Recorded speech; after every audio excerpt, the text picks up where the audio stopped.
Assalamualaikum warahmatullahi wabarakatuh. Perkenalkan, nama saya Fatia Rahma dari Prodi Gizi. Assalamualaikum warahmatullahi wabarakatuh. Perkenalkan, nama saya Nesa Claudia Purba dari Prodi Gizi. Perkenalkan, nama saya Riri Anissa Fitri. Perkenalkan, saya Aisyah Karina, NIM 1213820250074.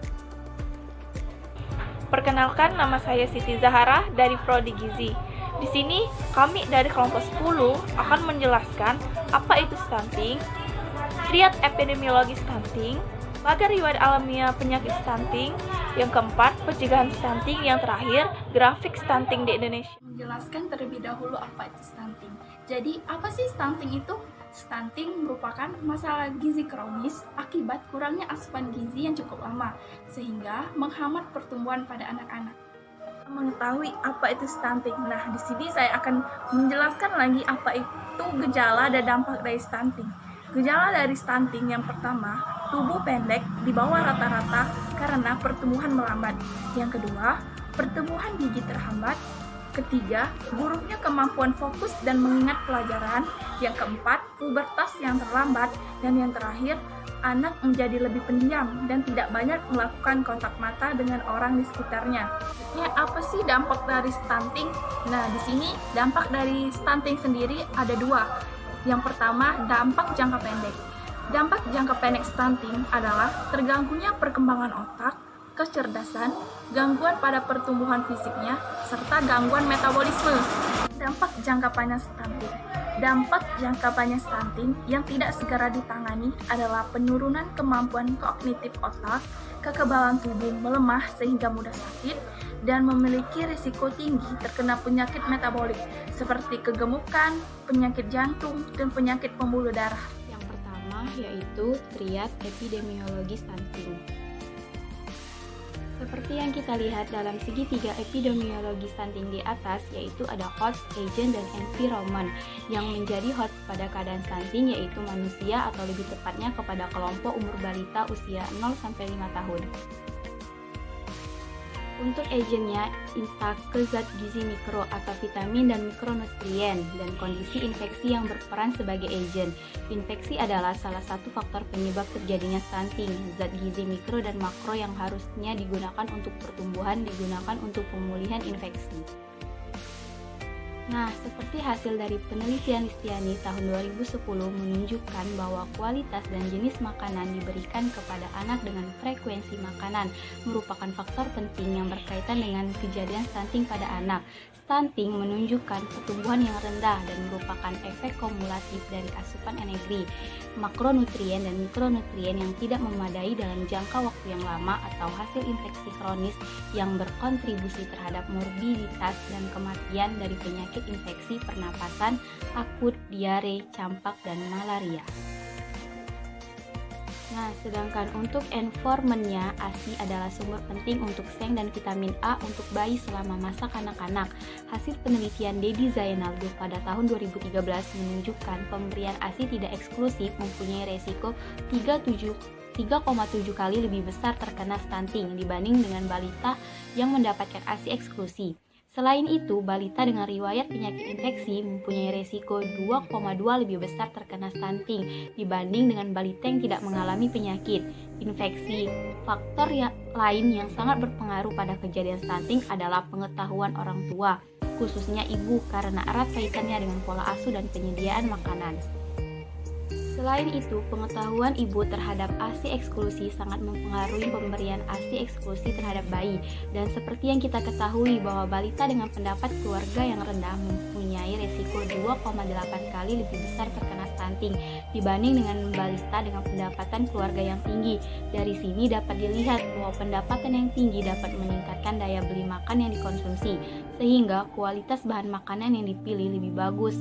Kekurangan vitamin A, zat besi, dan zinc seringkali terjadi secara simultan karena 4 faktor yang mendasar, yaitu yang pertama, kemiskinan membatasi seseorang untuk memilih makanan. Kedua, faktor ekologi yang tidak menguntungkan. Ketiga, adanya interaksi yang sinergi dan metabolisme tubuh yang pada akhirnya kekurangan salah satu mikronutrien. ini akan memicu kekurangan mikronutrien yang lainnya. Keempat, infeksi parasit, penurunan nafsu makan dan penurunan absorpsi zat gizi yang pada akhirnya berakibat pada penurunan status mikronutrien dalam tubuh. Berdasarkan penelitian yang dilakukan oleh Rodotum tahun 2012 bahwa faktor sosial ekonomi meliputi pendapatan per kapita, pendidikan orang tua, pengetahuan ibu tentang gizi, dan jumlah anggota dalam rumah tangga secara tidak langsung juga mempengaruhi kondisi stunting. Baiklah, di sini saya akan menjelaskan mengenai pencegahan stunting. Dalam mencegah stunting ada beberapa cara, yakni pertama, memenuhi kebutuhan gizi sejak hamil. Nah, di sini disarankan ibu yang sedang mengandung selalu mengkonsumsi makanan sehat serta bergizi, serta mengkonsumsi suplemen atas anjuran dari dokter. Yang kedua yakni memberi ASI eksklusif sampai bayi berusia 6 bulan, karena di dalam ASI eksklusif itu terdapat protein yang mampu meningkatkan sistem kekebalan tubuh. Lalu ketika bayi berusia 6 bulan ke atas, berilah makanan pendamping atau MPASI.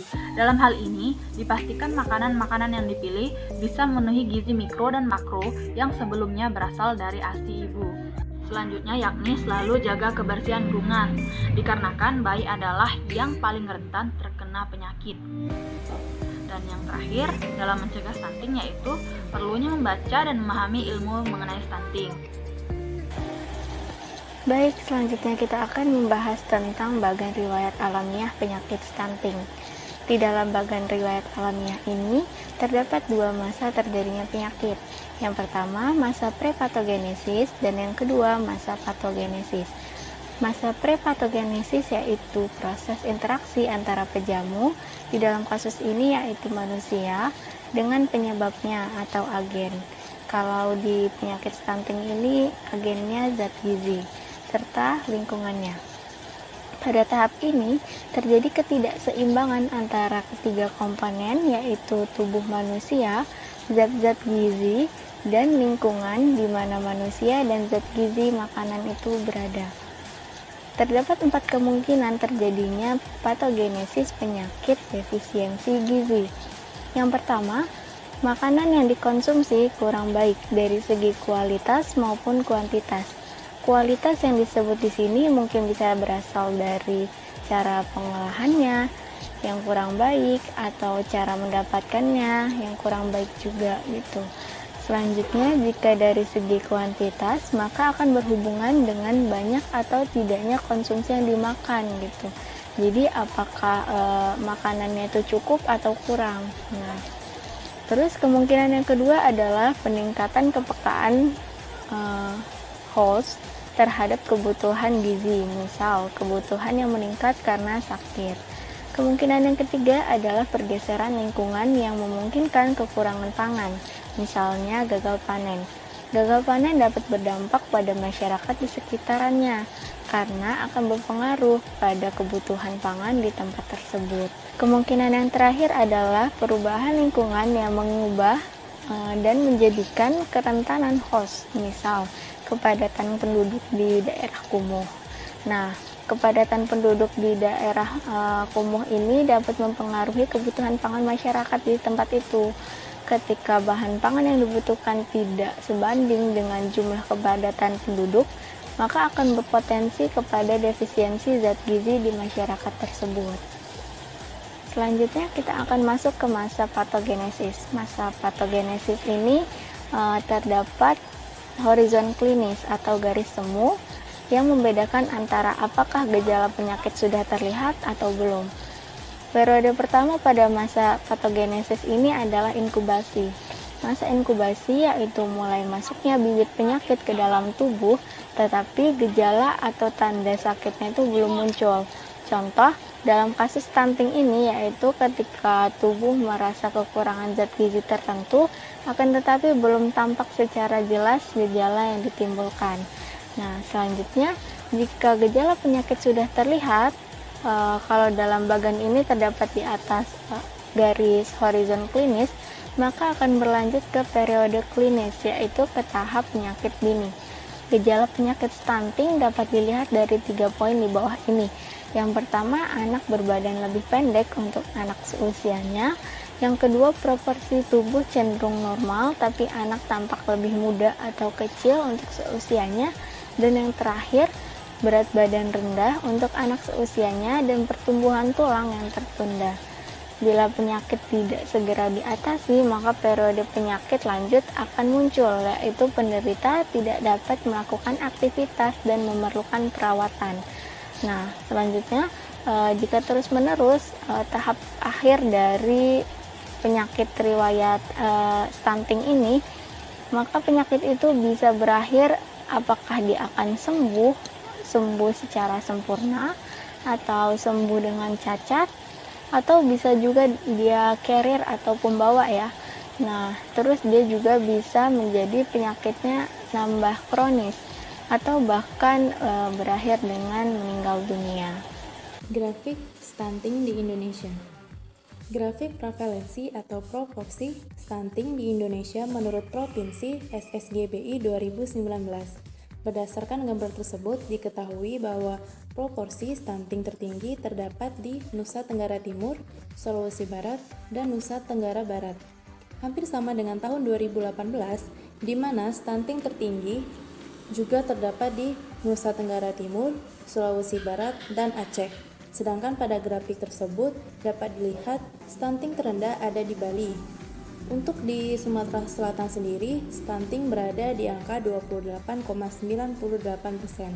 Jadi, rata-rata angka stunting di Indonesia adalah 27,67% atau 27,7%. Data ini sebenarnya menurun sekitar 3% dari tahun 2018.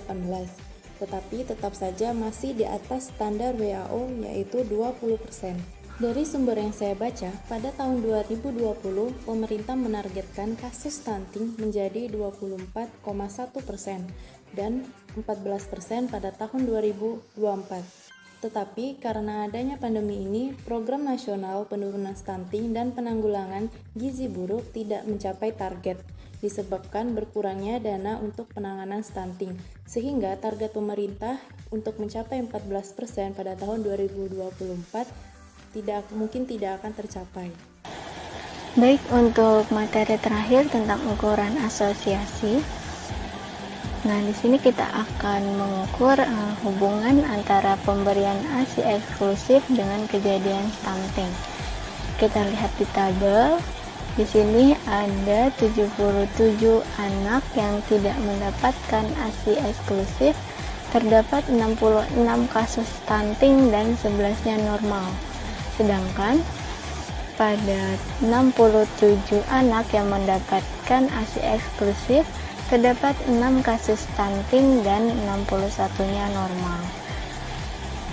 Untuk perhitungan dalam kasus ini kita menggunakan odds ratio, di mana A-nya yaitu kasus stunting yang tidak mendapatkan ASI eksklusif, untuk B-nya yaitu kasus normal yang tidak mendapatkan ASI eksklusif, untuk C-nya yaitu kasus stunting yang mendapatkan ASI eksklusif, dan untuk D-nya yaitu kasus normal yang mendapatkan ASI eksklusif. Nah, selanjutnya kita akan bertanya berapa resiko anak terkena stunting jika tidak diberi ASI eksklusif dibandingkan anak yang diberi ASI eksklusif. Untuk perhitungan odds rasionya yaitu A kali D dibagi B kali C. Nah, sudah diketahui ya untuk nilai A, B, C, dan D-nya. Kita tinggal kali saja.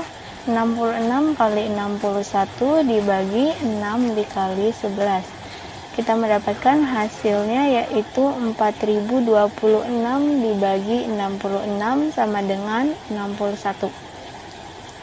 Yang artinya resiko untuk terkena stunting pada anak yang tidak diberi ASI eksklusif adalah 61 kali lebih besar dibandingkan anak yang diberi ASI eksklusif.